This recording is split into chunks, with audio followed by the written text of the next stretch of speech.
Although I have experienced the benefits of Lojong and have faith in the refuge of the Three Jewels, I find that I auto-sabotage my practice more and more and only come up with excuses before starting.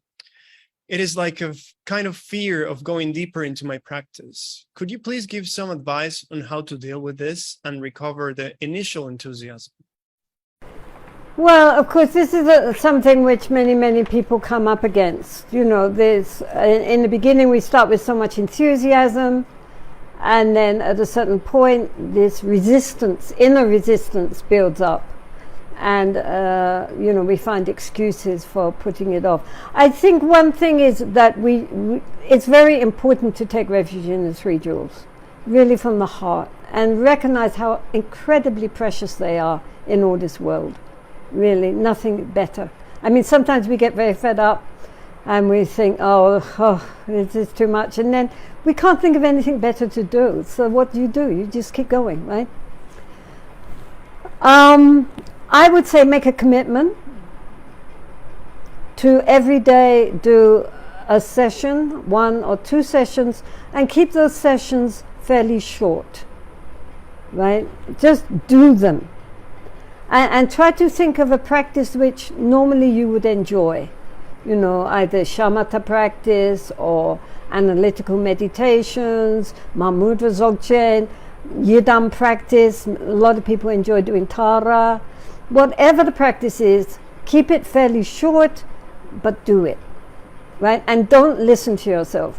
When I was in the cave, because of the lack of exercise, when I was doing a retreat, I recognized that in order to keep my body healthy, I had to do yoga. So I hate exercise. And I did an hour and a half yoga every day, even if it was snowing outside and the floor was all wet, or if it was hot, if it was cold.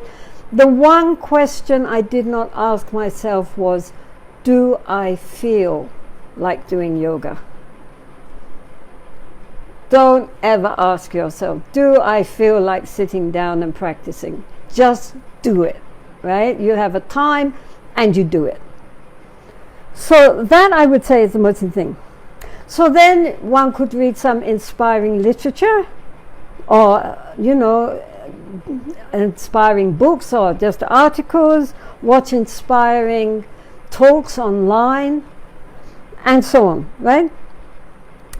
And to remember that all our problems are created by our wild monkey mind, right? And how wonderful it would be to have a well-tamed mind. A well-tamed mind brings happiness, the Buddha said, right? So there's nothing more precious in all this world than the Dharma. So try not to waste this opportunity. So later we look back with regret. All the factors were there, but my lack of enthusiasm was gone. Cultivating this loving awareness throughout the day. Anyone you meet, any opportunity you have, just this open clarity and good-heartedness towards all beings, including oneself. And so that the whole day becomes one's Dharma practice, right? The whole day becomes an opportunity for practicing the paramita, for radiating kindness, and especially to cultivate a time, probably early in the morning or in the evening, where one has the dedication to just sit. And even if the mind is monkey mind, doesn't matter. You're sitting and the motivation is good.